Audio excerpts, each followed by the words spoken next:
So he was coming to act on following 4 recommendations. First, impose targeted global Magnitsky sanctions on Indian officials driving this persecution, including Chief Ministers Himanta Biswa Sarma, Yogi Adityanath, Pushkar Singh Dhami, and other senior BJP leaders, and on the RSS, the Bajrang Dal, and the Vishwa Hindu Parishad. সাম্প্রদায়িক সংঘাতকারী আমেরিকার সংসদত লিপিবদ্ধ হল তিনি ভারতীয় মুখ্যমন্ত্রীর নাম। 1 Yogi Adityanath, 2 Himanta Biswa Sarma, 3 Pushkar Singh Dhami. আমেরিকাত RSS, বিশ্ব হিন্দু পৰিষদ, বজৰং দল, ৰ বেন জব্দ কৰিব সম্পত্তি। প্ৰিয় দৰ্শক, আমেৰিকাৰ পৰা এনে এটা খবৰ আহিছে যিয়ে মোদী চৰকাৰৰ হোচ উৰুৱাই দিছে। এনে খবৰ য'ত আমাৰ দেশৰ 3জন মুখ্যমন্ত্ৰীৰ নাম লোৱা হৈছে, প্ৰধানমন্ত্ৰী নৰেন্দ্ৰ মোদীৰ নাম লোৱা হৈছে, আৰু যি সংগঠনসমূহে বিজেপিক চলায় অৰ্থাৎ RSS, বিশ্ব হিন্দু পৰিষদ আৰু বজৰং দল, এই 3টা দলৰ ওপৰত আমেৰিকাত নিষেধাজ্ঞা আৰোপ কৰাৰ দাবী উত্থাপন কৰা হৈছে। এই দাবী কোনো সৰু সুৰা ব্যক্তিয়ে কৰা নাই, এই দাবী কৰিছে আমেৰিকা চৰকাৰৰ দ্বাৰা গঠিত এখন চৰকাৰী আয়োগে। আৰু এই আয়োগখননো কি? আমেৰিকাৰ সংসদে গঠন কৰা এটা চৰকাৰী সংগঠন যিয়ে সমগ্ৰ পৃথিৱীত লক্ষ্য ৰাখে যে কোন দেশত সংখ্যালঘুসকলৰ সৈতে ভাল ব্যৱহাৰ কৰা হৈছে আৰু কোন দেশত বেয়া ব্যৱহাৰ কৰা হৈছে। আৰু এই আয়োগৰ প্ৰতিবেদন এতিয়া আমেৰিকাৰ ৰাষ্ট্ৰপতি ডনাল্ড ট্ৰাম্পৰ টেবুলত দাখিল কৰা হৈছে। সম্পূৰ্ণ বিষয়টোনো কি? কোন কোন নেতা ব্যক্তিৰ নাম লিপিবদ্ধ হৈছে এই আয়োগৰ প্ৰতিবেদনত? এই নেতাসকলৰ আমেৰিকাত প্ৰৱেশ বন্ধ হ'ব নেকি? তেওঁলোকৰ সম্পত্তি জব্দ হ'ব নেকি? আৰু ভাৰত চৰকাৰে কি উত্তৰ দিছে? এই সকলো কথা মই আপোনাক এই প্ৰতিবেদনত জনাম। প্ৰিয় দৰ্শক, কিন্তু তাৰ আগতে অনুগ্ৰহ কৰি আমাৰ এই নিউজ ওৱান নৰ্থ ইষ্ট চেনেলটো ছাবস্ক্ৰাইব কৰিবলৈ নাপাহৰিব, কাৰণ আমাৰ এই নিউজ ওৱান নৰ্থ ইষ্টৰ দৰে এনে প্ৰকৃত খবৰ আপুনি ক'তো চাবলৈ হয়তো নাপাব। টিভি চেনেলবোৰে এই খবৰবোৰ দেখুৱাবই নোৱাৰে, কাৰণ সেই চেনেলবোৰে চৰকাৰৰ ইচাৰাতহে চলে। নমস্কাৰ, নিউজ ওৱান নৰ্থ ইষ্টৰ আজিৰ এই প্ৰতিবেদনলৈ আপোনাক স্বাগতম। আপুনি চাই আছে দেশৰ এটা অগ্ৰণী, নিৰ্ভীক, নিৰপেক্ষ আৰু বহুভাষিক channel news one north east.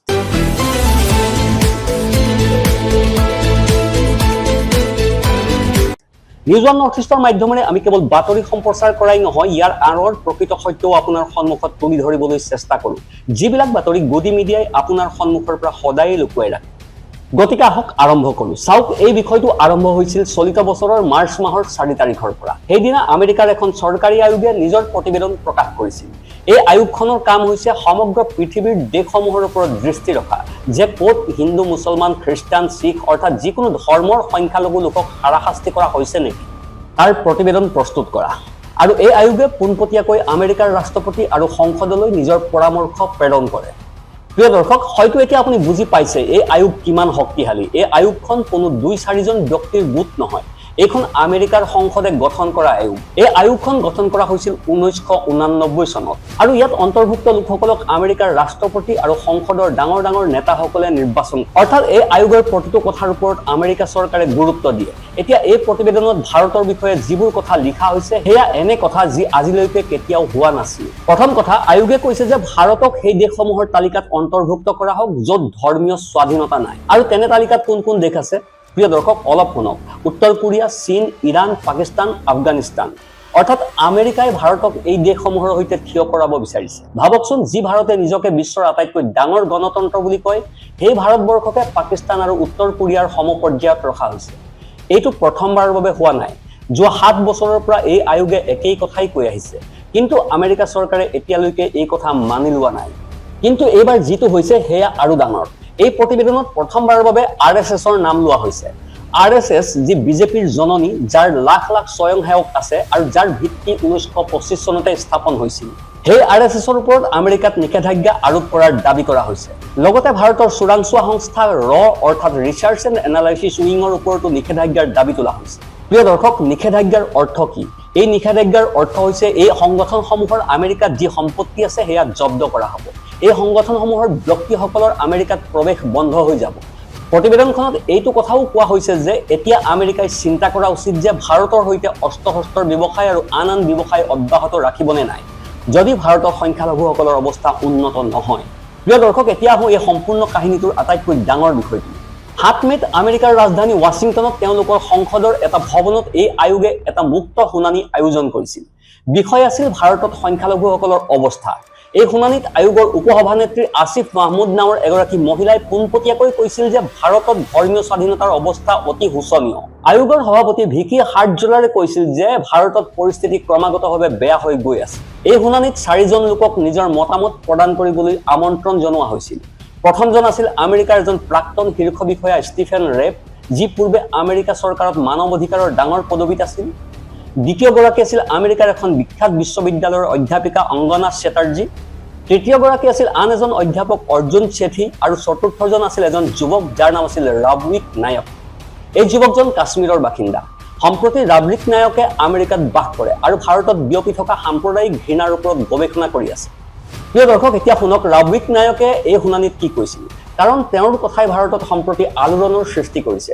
First, impose targeted global Magnitsky sanctions on Indian officials driving this persecution, including Chief Ministers Himanta Biswa Sarma, Yogi Adityanath, Pushkar Singh Dhami, and other senior BJP leaders, and on the RSS, the Bajrang Dal, and the Vishwa Hindu Parishad. Second, designate India as a country of particular concern and also a source country for transnational repression, and establish specialized TNR task force at FBI field offices nationwide to prosecute such crimes and cases.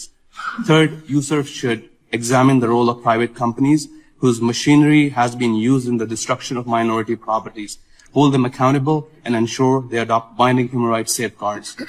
And fourth, USERF should convene a public hearing with executives of US-based social media companies on the systemic risks their platform pose as driver of incitement and violence against religious minorities in India. And US-based social media platforms like Facebook, Instagram, YouTube, and X serve as a central infrastructure for spreading this hate and bigotry and incitement to violence. Of the in-person hate speech events we documented in 2025, videos from nearly 97% were first shared or live-streamed on social media platforms. And half of India's 28 states today have passed anti-conversion laws weaponized to incarcerate Muslims and Christians. ৰাৱিক নায়কে America চৰকাৰৰ সন্মুখত পোনপটীয়াকৈ কৈছিল যে ভাৰতৰ নেতাসকলৰ ওপৰত তৎক্ষণাত নিষেধাজ্ঞা আৰোপ কৰা হওক। তাৰ পাছত তেওঁ প্ৰথমে উত্তৰ প্ৰদেশৰ মুখ্যমন্ত্ৰী যোগী আদিত্যনাথৰ নাম লৈছিল। দ্বিতীয় নামটো আছিল অসমৰ মুখ্যমন্ত্ৰী হিমন্ত বিশ্ব শৰ্মাৰ, আৰু তৃতীয় নামটো আছিল উত্তৰাখণ্ডৰ মুখ্যমন্ত্ৰী পুষ্কৰ সিং ধামীৰ। তেওঁ আৰু কৈছিল যে ইয়াৰ উপৰিও বিজেপিৰ বহু ডাঙৰ ডাঙৰ নেতাৰ ওপৰত নিষেধাজ্ঞা আৰোপ কৰা হওক। তাৰ পাছত সংগঠনসমূহৰ নাম লোৱা হৈছিল RSS, বজৰং দল, বিশ্ব হিন্দু পৰিষদ। আৰু আটাইতকৈ ডাঙৰ কথা, তেওঁ এইটো কৈছিল যে ভাৰতত সংখ্যালঘুসকলক যি অত্যাচাৰ কৰা হৈছে সেইটো কোনো সৰু সুৰা লোকে কৰা নাই। ইয়াত দেশৰ আটাইতকৈ ডাঙৰ নেতাসকল নিজেই জড়িত আছে। অৰ্থাৎ তেওঁৰ ইংগিত প্ৰধানমন্ত্ৰী নৰেন্দ্ৰ মোদীৰ ফালে আছিল। তেওঁ কৈছিল যে এই সকলো কাম ওপৰৰ পৰা তললৈ এক সুপৰিকল্পিত আঁচনিৰ অধীনত কৰা হৈছে, আইন বনাই কৰা হৈছে আৰু চৰকাৰী মেচিনাৰীৰ সহায়ত কৰা হৈছে, আৰু এই লোকসকলক ৰখাব পৰা কোনো মানুহেই নাই। প্ৰিয় দৰ্শক, এতিয়া মই আপোনাক এই নিষেধাজ্ঞাৰ কথা বুজাই দিওঁ, কাৰণ এইটো অতি গুৰুত্বপূৰ্ণ কথা। আমেৰিকা চৰকাৰৰ হাতত এখন আইন আছে যাৰ নাম হৈছে মেগনিটস্কি আইন। নামটো অলপ কঠিন যদিও কাম অতি ডাঙৰ। এই আইনৰ অধীনত আমেৰিকাই যিকোনো বিদেশী নেতা, যিকোনো বিদেশী বিষয়া, যিকোনো বিদেশী সংগঠনৰ ওপৰত নিষেধাজ্ঞা আৰোপ কৰিব পাৰে যদি তেওঁলোকে নিজৰ দেশত দৰিদ্ৰ লোক আৰু সংখ্যালঘুসকলৰ ওপৰত অন্যায় কৰি থাকে। নিষেধাজ্ঞাৰ অৰ্থ কি মই আপোনাক সহজ ভাষাত বুজাই দিওঁ। ধৰি লওক কোনো নেতাৰ পুত্ৰ আমেৰিকাত পঢ়ি আছে, তেওঁ তাত আৰু পঢ়িব নোৱাৰিব, তেওঁ উভতি আহিব লাগিব। সেই নেতাসকলে আমেৰিকাত যদি কোনো ঘৰ বাৰী সম্পত্তি ক্ৰয় কৰিছে, সেই সম্পত্তি আমেৰিকা চৰকাৰে তৎকালে জব্দ কৰিব। আমেৰিকাৰ বেংকত যদি টকা আছে, সেয়া ফ্ৰিজ হৈ যাব। সেই নেতাজনৰ আমেৰিকা যোৱা বন্ধ হৈ যাব পাৰে, তেওঁৰ পৰিয়ালৰ আমেৰিকা যোৱাও বন্ধ হ'ব পাৰে। আমেৰিকান কোম্পানীবোৰে তেওঁৰ সৈতে কোনো ব্যৱসায় কৰিব নোৱাৰিব, আৰু আমেৰিকাৰ লগতে ব্ৰিটেইন, কানাডা, ইউৰোপৰ বহু দেশেও একেই নিষেধাজ্ঞা আৰোপ কৰিব। অৰ্থাৎ তেনে ব্যক্তি বা নেতা সমগ্ৰ পৃথিৱীত বদনামী হৈ পৰিব, ক'তো মুখ দেখুৱাব পৰা অৱস্থাত নাথাকে। প্ৰিয় দৰ্শক, এতিয়া ভাবকচোন, যদি আমেৰিকাই যোগী আদিত্যনাথ বা হিমন্ত বিশ্ব শৰ্মাৰ ওপৰত এনে নিষেধাজ্ঞা আৰোপ কৰে, তেন্তে বিশ্বৰ সন্মুখত তেওঁলোক কিমান অপমানিত হ'ব। আজিৰ তাৰিখত যিসকলে বুকু ফিন্দাই ঘূৰি ফুৰিছে, তেওঁলোকেই নিজৰ সম্পত্তিৰ বাবে হাহাকাৰ কৰিব লাগিব। এতিয়া আহোঁ সেই অভিযোগসমূহলৈ যিবোৰ এই শুনানিত উত্থাপন কৰা হৈছে। প্ৰথম অভিযোগ, ধৰ্ম পৰিৱৰ্তনৰ বিৰুদ্ধে যিবোৰ আইন বনোৱা হৈছে সেইবোৰৰ ভুল প্ৰয়োগ কৰা হৈছে। আয়োগে কৈছে যে ভাৰতৰ 28খন ৰাজ্যৰ ভিতৰত 13খন ৰাজ্যত এনে আইন প্ৰণয়ন কৰা হৈছে। দ্বিতীয় অভিযোগ, RSS, বিশ্ব হিন্দু পৰিষদ আৰু বজৰং দলৰ দৰে সংগঠনসমূহে সাম্প্ৰদায়িক ঘৃণা বিয়পাই আছে, সংখ্যালঘুসকলক ভয় খুৱাই আছে, মন্দিৰৰ বাহিৰত থিয় হৈ মুছলমানসকলক হাৰাশাস্তি কৰে, মুছলমান ব্যৱসায়ীসকলক বয়কট কৰায়। কৰবাত যদি কোনো হিন্দু ছোৱালীয়ে মুছলমান ল'ৰাৰ সৈতে বিয়া কৰে, তেতিয়া তাক লাভ জিহাদ বুলি কৈ হাংগামা সৃষ্টি কৰা হয়। তৃতীয় অভিযোগ, UAPAৰ দৰে কঠোৰ আইনসমূহৰ প্ৰয়োগ সাধাৰণ জনতা, সমাজকৰ্মী আৰু মুছলমানসকলক জেললৈ প্ৰেৰণ কৰাৰ বাবে কৰা হৈছে। উমৰ খালিদৰ দৰে বহু যুৱক বছৰ বছৰ ধৰি জেলত আবদ্ধ হৈ আছে, বিচাৰ নোহোৱাকৈ। চতুৰ্থ অভিযোগ, ছচিয়েল মিডিয়াত মুকলিকৈ ঘৃণা বিয়পোৱা হৈছে, ভুৱা খবৰ বিয়পোৱা হৈছে, IT চেলক টকা দি ট্ৰল কৰিবৰ কাৰণে পুহি ৰখা হৈছে। যিসকলে দিনে ৰাতিয়ে মাথো মুছলমানসকলৰ অপপ্ৰচাৰ কৰে। পঞ্চম অভিযোগ, বহু ৰাজ্যত বুলডোজাৰ চলাই মুছলমানসকলৰ ঘৰ ভাঙি দিয়া হৈছে, কোনো নটিচ নিদিয়াকৈ আদালতৰ আদেশ নোহোৱাকৈ। যদি ক'ৰবাত কোনো হুলস্থুল বিশৃংখল পৰিস্থিতিৰ সৃষ্টি হয় তেন্তে পোনে পোনে গৈ মুছলমানৰ ঘৰত বুলডোজাৰ চলাই দিয়া হয়। উত্তৰ প্ৰদেশত, মধ্যপ্ৰদেশত, উত্তৰাখণ্ডত এনে কাণ্ড ঘটাই থকা হৈছে। ষষ্ঠ অভিযোগ হৈছে মব লিঞ্চিঙৰ ঘটনা সংঘটিত হৈ আছে, অৰ্থাৎ জনতা একত্ৰিত হৈ কাৰোবাক মাৰি পেলাইছে আৰু এনে হত্যাকাৰীক শাস্তি দিয়াৰ সলনি তেওঁলোকক মালা পিন্ধোৱা হৈছে। আৰু সপ্তম অভিযোগ এইটো যে যিসকলে বিদেশত থাকি মোদী চৰকাৰৰ বিৰোধিতা কৰে তেওঁলোককো লক্ষ্য কৰি লোৱা হৈছে। আৰু ইয়াত এটা অতি গুৰুতৰ কথা পোহৰলৈ আহিছে। ৰাবৰিক নায়কে শুনানিত কৈছিল যে 2023 চনত আমেৰিকাৰ এখন সংবাদপত্ৰ ৱাশ্বিংটন পোষ্টে এটা খবৰ প্ৰকাশ কৰিছিল। এই খবৰটোত লিখা হৈছিল যে ভাৰতৰ এটা চোৰাংচোৱা সংস্থাই আমেৰিকাত বাস কৰা মোদী চৰকাৰৰ বিৰোধীসকলৰ বিৰুদ্ধে ভুৱা অপপ্ৰচাৰ চলাইছিল। এই অভিযান চলোৱা এজন ভাৰতীয় চোৰাংচোৱা বিষয়াৰ নামো পোহৰলৈ আহিছিল। তেওঁৰ নাম দিব্য শতপথী। আৰু ইয়াৰ সৈতে জড়িত আন এটা ঘটনাও আছে। নিউয়ৰ্কত এজন শিখ কৰ্মী আছিল, তেওঁৰ নাম গুৰপতৱন্ত সিং পন্নু। তেওঁক হত্যা কৰাৰ ষড়যন্ত্ৰ ৰচনা কৰা হৈছিল আৰু এই ষড়যন্ত্ৰত এজন ভাৰতীয় চোৰাংচোৱা বিষয়া বিকাশ যাদৱৰ নাম উল্লেখ হৈছিল। আমেৰিকাই বিকাশ যাদৱৰ বিৰুদ্ধে কেছো ৰুজু কৰিছে। এই সম্পূৰ্ণ ঘটনাটো আয়োগে নিজৰ প্ৰতিবেদনত লিপিবদ্ধ কৰিছে। আৰু আন এটা কথা প্ৰতিবেদনখনত লিখা হৈছে যে যিটো আচৰিত কথা উল্লেখ কৰা হৈছে, যোৱা বছৰৰ এপ্ৰিল মাহত যেতিয়া লোকসভা নিৰ্বাচন চলি আছিল তেতিয়া খোদ প্ৰধানমন্ত্ৰী নৰেন্দ্ৰ মোদীয়ে নিজৰ ভাষণত মুছলমানসকলক ঘোষপেঠীয়া অৰ্থাৎ অনুপ্ৰৱেশকাৰী বুলি কৈছিল আৰু কৈছিল যে তেওঁলোকে অধিক সন্তান জন্ম দিয়ে। এই কথা এতিয়া আমেৰিকাৰ প্ৰতিবেদনত লিপিবদ্ধ হৈ গৈছে। অৰ্থাৎ আমাৰ প্ৰধানমন্ত্ৰীৰ ভাষণ এতিয়া আমেৰিকা চৰকাৰৰ নথিপত্ৰত ঘৃণামূলক ভাষণৰ প্ৰমাণ হিচাপে সংৰক্ষিত হৈ আছে। প্ৰিয় দৰ্শক, এতিয়া মই আপোনাক আন এটা আকৰ্ষণীয় কথা কওঁ। এই শুনানিৰ ঠিক দুসপ্তাহ আগতে RSSৰ এজন শীৰ্ষ নেতা দত্তাত্ৰেয় হেছৱাল আমেৰিকালৈ গৈছিল। তেওঁ RSSৰ এগৰাকী শক্তিশালী ব্যক্তি, অৰ্থাৎ RSSত মোহন ভাগৱতৰ পাছত দ্বিতীয় স্থানৰ আটাইতকৈ শক্তিশালী ব্যক্তি। তেওঁ ৱাশ্বিংটনত এটা ভাষণ দিবলৈ গৈছিল। সেই ভাষণত তেওঁ কৈছিল যে RSSৰ তুলনা আমেৰিকাৰ KKKৰ সৈতে নকৰিব। প্ৰিয় দৰ্শক, এতিয়া হয়তো আপুনি সুধিব এই KKKনো কি? KKK আছিল আমেৰিকাৰ এটা অতি ভয়ংকৰ সংগঠন যিয়ে কৃষ্ণাংগ লোকসকলক মুকলিকৈ হত্যা কৰিছিল, ফাঁচীত ওলমাই দিছিল। এতিয়া ভাবকচোন, RSSৰ শীৰ্ষ নেতা এগৰাকীয়ে নিজকে আমেৰিকালৈ গৈ এই ব্যাখ্যা দিবলগীয়া হৈছে যে আমি KKKৰ দৰে নহয়। ইয়াৰ পৰাই অনুমান কৰিব পাৰি যে সমগ্ৰ পৃথিৱীত RSSৰ কিমান সন্মান বাকী আছে। প্ৰিয় দৰ্শক, এতিয়া আহোঁ সেই তিনিজন মুখ্যমন্ত্ৰীৰ কথালৈ যিসকলৰ নাম লোৱা হৈছিল। প্ৰথম নামটো হৈছে যোগী আদিত্যনাথৰ। ৰাবৰিক নায়কে নিজৰ বক্তব্যত যোগী আদিত্যনাথক তত্ত্বৰ হিন্দু সাধু বুলি কৈছিল আৰু কৈছিল যে তেওঁ মুছলমান বিৰোধী ভাষণৰ বাবে কুখ্যাত। বুলডোজাৰ বাবা নামেৰেও তেওঁ জনাজাত। দ্বিতীয় নামটো হিমন্ত বিশ্ব শৰ্মাৰ। তেওঁ অসমৰ মুখ্যমন্ত্ৰী। তেওঁ সঘনাই এনে মন্তব্য দিয়ে যাৰ বাবে এতিয়া সমগ্ৰ দেশতে বিতৰ্কৰ সৃষ্টি হয়। আৰু তৃতীয় নামটো পুষ্কৰ সিং ধামীৰ। তেওঁ উত্তৰাখণ্ডৰ মুখ্যমন্ত্ৰী। ৰাবৰিক নায়কৰ সংস্থাই 2025 চনত ঘৃণামূলক ভাষণ দিয়া লোকসকলৰ তালিকা প্ৰস্তুত কৰিছিল। তাত ধামীৰ নাম শীৰ্ষ 10 জনৰ ভিতৰত আছিল। আৰু মজাৰ কথা এইটো যে পুষ্কৰ সিং ধামীয়ে এই উপাধি গৌৰৱেৰে গ্ৰহণ কৰি ৰাজহুৱা মঞ্চৰ পৰাই কৈছিল যে হয়, মই এনে ভাষণেই দি যাম। অৰ্থাৎ তেওঁ ঘৃণা বিয়পোৱাটোকেই নিজৰ পৰিচয় বুলি ধৰি লৈছে। এতিয়া আহোঁ ভাৰত চৰকাৰৰ উত্তৰলৈ। ভাৰত চৰকাৰে এই সম্পূৰ্ণ প্ৰতিবেদনক আৱৰ্জনা বুলিহে কৈছে। বৈদেশিক মন্ত্ৰালয়ৰ মুখপাত্ৰ ৰন্ধীৰ জয়ছোৱালে কৈছে যে এই আয়োগে বাৰে বাৰে মিছা কথা কয়, ৰাজনৈতিক উদ্দেশ্যৰে পৰিচিত হৈ প্ৰতিবেদন প্ৰকাশ কৰে। ভাৰতেও এইটো কৈছে যে এতিয়া এই আয়োগকেই চিন্তাজনক সংগঠন হিচাপে ঘোষণা কৰা উচিত। অৰ্থাৎ ভাৰতে ওলোটাইহে আক্ৰমণ কৰিছে। ইফালে দেশৰ ভিতৰতে কংগ্ৰেছ দলে এই প্ৰতিবেদনক আদৰণি জনাইছে। কংগ্ৰেছ দলে কৈছে যে আমেৰিকাৰ এখন চৰকাৰী আয়োগে একেই কথাই কৈছে, যিটো তেওঁলোকে বহুদিন ধৰি কৈ আহিছে যে RSS জনতাৰ ধৰ্মীয় স্বাধীনতাৰ বাবে বিপদ। অৰ্থাৎ যি কথা ভাৰতত বিৰোধী দলে কৈ আছিল সেই একেই কথাই এতিয়া আমেৰিকাতো লিপিবদ্ধ হৈ গৈছে। আৰু এই কথাই মোদী চৰকাৰক আটাইতকৈ বেছি অশান্তিত পেলাইছে। কিন্তু প্ৰিয় দৰ্শক, ইয়াত এটা কথা বুজি লওক, এই আয়োগৰ পৰামৰ্শ মানি চলাটো আমেৰিকা চৰকাৰৰ বাবে বাধ্যতামূলক নহয়। এইটো কেৱল এটা পৰামৰ্শহে, আদেশ নহয়। যোৱা 7 বছৰৰ পৰা এই আয়োগে একেই কথাই কৈ আহিছে, কিন্তু আমেৰিকা চৰকাৰে এবাৰো ইয়াক মানি লোৱা নাই। ট্ৰাম্পে কি কৰিব সেইটো এতিয়া জানিব পৰা হোৱা নাই। ট্ৰাম্পৰ মনোভাৱ এনেকুৱা যে তেওঁ ব্যৱসায়ক সৰ্বাগ্ৰে স্থান দিয়ে আৰু ভাৰত আমেৰিকাৰ ব্যৱসায় অতি ডাঙৰ। চীনৰ সৈতে আমেৰিকাৰ যি সংঘাত চলি আছে তাত আমেৰিকাৰ ভাৰতক প্ৰয়োজন আছে। সেয়েহে সম্ভৱ যে ট্ৰাম্পে এই পৰামৰ্শসমূহ একাষৰীয়া কৰি থব। কিন্তু এটা কথা নিশ্চিত, এই নেতাসকলৰ নাম এতিয়া সৰ্বকালৰ বাবে আমেৰিকাৰ সংসদৰ নথিপত্ৰত লিপিবদ্ধ হৈ গৈছে। এই দাগ এতিয়া সহজে মচা নাযাব। এই প্ৰতিবেদনত আৰু এটা ডাঙৰ কথা পোহৰলৈ আহিছে। এই প্ৰতিবেদনত কেৱল মুছলমানসকলৰ বিষয়ে নহয়, ইয়াত খ্ৰীষ্টানসকলৰ বিষয়েও বহু কথা লিখা হৈছে। মণিপুৰত কুকি খ্ৰীষ্টানসকলৰ সৈতে যি ঘটনা সংঘটিত হৈছিল, তেওঁলোকৰ ঘৰ জ্বলাই দিয়া হৈছিল, মহিলাসকলক উলংঘ কৰা হৈছিল, শিশুসকলক হত্যা কৰা হৈছিল, এই সকলো কথা প্ৰতিবেদনখনত লিপিবদ্ধ আছে। ছত্তীশগড়ত আদিবাসী খ্ৰীষ্টানসকলৰ ঘৰ জ্বলাই দিয়া হৈছিল, গীৰ্জা ভাঙি দিয়া হৈছিল, তাৰ কথাও উল্লেখ আছে। উৰিষ্যাত বিশ্ব হিন্দু পৰিষদৰ লোকসকলে যি হিংসাত্মক ঘটনা সংঘটিত কৰিছিল, য'ত বহু লোক নিহত হৈছিল, তাৰ কথাও উল্লেখ আছে। শিখসকলৰ বিষয়েও বহু কথা আছে, বিশেষকৈ খালিস্তান আন্দোলনৰ নামত বিদেশত বাস কৰা শিখসকলক যিদৰে লক্ষ্য কৰি লোৱা হৈছে। আৰু এটা অতি ভয়ংকৰ কথা প্ৰতিবেদনখনত লিখা হৈছে, যিটো শুনিলে আপোনাৰ বুকু কঁপি উঠিব।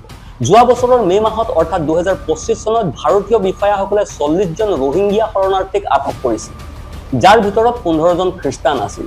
তেওঁলোকক ধৰি ম্যানমাৰৰ সীমান্তৰ ওচৰলৈ লৈ যোৱা হৈছিল আৰু লাইফ জেকেট পিন্ধাই সাগৰত পেলাই দিয়া হৈছিল, যে নিজে নিজে সাঁতুৰি বাচিব পাৰিলে বাচক, নহ'লে মৰক। সেই লোকসকলৰ ভিতৰত শিশু আছিল, মহিলা আছিল, বৃদ্ধ আছিল। প্ৰিয় দৰ্শক, ভাবকচোন, গভীৰ সাগৰত য'ত শাৰ্ক মাছ থাকে, য'ত ঢৌ ইমান ডাঙৰ হয় যে ডাঙৰ ডাঙৰ জাহাজো ডুব যায়, তেনে ঠাইত এনে দৰিদ্ৰ লোকসকলক খাদ্য নোহোৱাকৈ, পানী নোহোৱাকৈ, নাও নোহোৱাকৈ পেলাই দিয়া হৈছিল।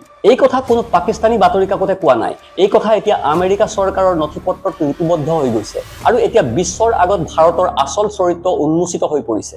এতিয়া আৰু এটা গুৰুত্বপূৰ্ণ কথা বুজি লওক। আজিৰ তাৰিখত আমেৰিকাত বাস কৰা ভাৰতীয়সকলৰ সংখ্যা বহুগুণে বৃদ্ধি পাইছে। আমেৰিকাৰ সংসদতো বহু ভাৰতীয় মূলৰ সাংসদ আছে, উপ ৰাষ্ট্ৰপতিও ভাৰতীয় মূলৰ। সেয়েহে এই লোকসকলৰ মাজত দুটা শিবিৰ আছে। এটা শিবিৰ হৈছে যিসকল বিজেপিৰ সমৰ্থক, মোদীৰ সমৰ্থক, আৰু আনটো শিবিৰ হৈছে যিসকলে ভাৰতৰ সংখ্যালঘুসকলৰ ওপৰত চলি থকা অত্যাচাৰৰ বিৰুদ্ধে মুকলিকৈ মাত মাতে। এনে বহু সংগঠন আছে, যেনে Hindu for human rights, Indian American Muslim council, Sikh for justice. এই সংগঠনসমূহে আমেৰিকাৰ সংসদত ধাৰাবাহিকভাৱে নিজৰ মতামত দাঙি ধৰি আহিছে। সেয়েহে এইটো কেৱল বিদেশৰ হেঁচা নহয়, এইটো ভাৰতীয় মূলৰ আমেৰিকানসকলৰ এটা ডাঙৰ অংশৰ প্ৰচেষ্টা, যিসকলে নিজৰ পূৰ্বপুৰুষসকলৰ ভূমিত চলি থকা অত্যাচাৰ বন্ধ কৰিব বিচাৰে। এতিয়া শেষত আটাইতকৈ ডাঙৰ প্ৰশ্ন, সঁচাকৈ এই নেতাসকলৰ ওপৰত নিষেধাজ্ঞা আৰোপ হ'ব নেকি? তাৰ চিধা উত্তৰ হৈছে বৰ্তমান সময়ত সম্ভাৱনা কম। কিন্তু এটা কথা নিশ্চিত, আন্তঃৰাষ্ট্ৰীয় পৰ্যায়ত ভাৰতক ইমানেই চূড়ান্তভাৱে অপমান কৰা হৈছে। বিশ্বৰ যিকোনো দেশত এতিয়া যেতিয়াই ভাৰতৰ মানৱ অধিকাৰৰ কথা উত্থাপন হ'ব, এই প্ৰতিবেদন সন্মুখত ৰখা হ'ব। ইউৰোপ, ব্ৰিটেইন, কানাডা, অষ্ট্ৰেলিয়া সকলো ঠাইতে একেই প্ৰশ্ন উঠিব। আৰু মনত ৰাখিব, এইখন কোনো পাকিস্তানত ছপা হোৱা কাগজ নহয়, এইটো কোনো বাংলাদেশে সৃষ্টি কৰা মিছা কথা নহয়। এইখন আমেৰিকা চৰকাৰৰ এটা চৰকাৰী আয়োগৰ প্ৰতিবেদন।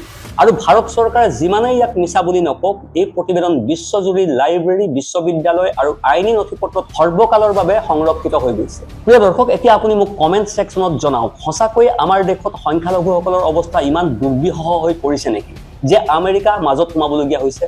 নে এইটো কেৱল আমেৰিকাৰ এটা চাল ভাৰতক বদনাম কৰাৰ বাবে, যেনেকৈ মোদী চৰকাৰে কয়? নে ইয়াত কিছু সত্যতাও আছে? আপোনাৰ কেনে অনুভৱ হয়? ট্ৰাম্পে এই পৰামৰ্শসমূহ মানি ল'বনে? আৰু আটাইতকৈ ডাঙৰ কথা, যিসকল নেতাই প্ৰতিদিনে সাম্প্ৰদায়িক ঘৃণা বিয়পোৱা ভাষণ দিয়ে, তেওঁলোকে এতিয়া ভয় খোৱা উচিত নেকি, নে এনেদৰেই চলি থাকিব? আপোনাৰ মতামত প্ৰেৰণ কৰিব, কাৰণ গণতন্ত্ৰত আটাইতকৈ ডাঙৰ শক্তি হৈছে জনতাৰ কণ্ঠ, মোৰ আৰু আপোনাৰ কণ্ঠ। প্ৰিয় দৰ্শক, আপোনাক আৰু এটা কথা ক'ব বিচাৰোঁ। এই যে খবৰটো মই আপোনাক দিছোঁ, এই খবৰ কোনো ডাঙৰ টিভি চেনেলত সম্প্ৰচাৰ হ'বই নোৱাৰে, কাৰণ সেই চেনেলবোৰ চৰকাৰৰ হাতত বিক্ৰী হৈ গৈছে। সেই চেনেলবোৰে মোদী চৰকাৰৰ তোষামোদ কৰি ফুৰে, তেওঁলোকৰ নিজৰ ব্যৱসায়হে প্ৰিয়, সত্য প্ৰকাশ কৰাটো নহয়। সেয়েহে এনে সঁচা খবৰ আপোনালোকৰ ওচৰলৈ তেতিয়াহে আহিব, যেতিয়া আপুনি আমাৰ দৰে সৰু চেনেলসমূহক সমৰ্থন কৰিব, ছাবস্ক্ৰাইব কৰিব। আৰু যদি এই প্ৰতিবেদন আপোনালোকৰ ভাল লাগিছে, যদি অনুভৱ কৰিছে যে এনেধৰণৰ সত্য খবৰ প্ৰতিগৰাকী ভাৰতীয় ওচৰলৈ যাব লাগে, তেন্তে ভিডিঅ'টো অৱশ্যেই লাইক কৰিব, নিজৰ বন্ধু বান্ধৱৰ সৈতে শ্বেয়াৰ কৰিব, ফেমিলি গ্ৰুপত শ্বেয়াৰ কৰিব আৰু চেনেলটো ছাবস্ক্ৰাইব কৰিবলৈ নাপাহৰিব। Bureau' report, news one north east.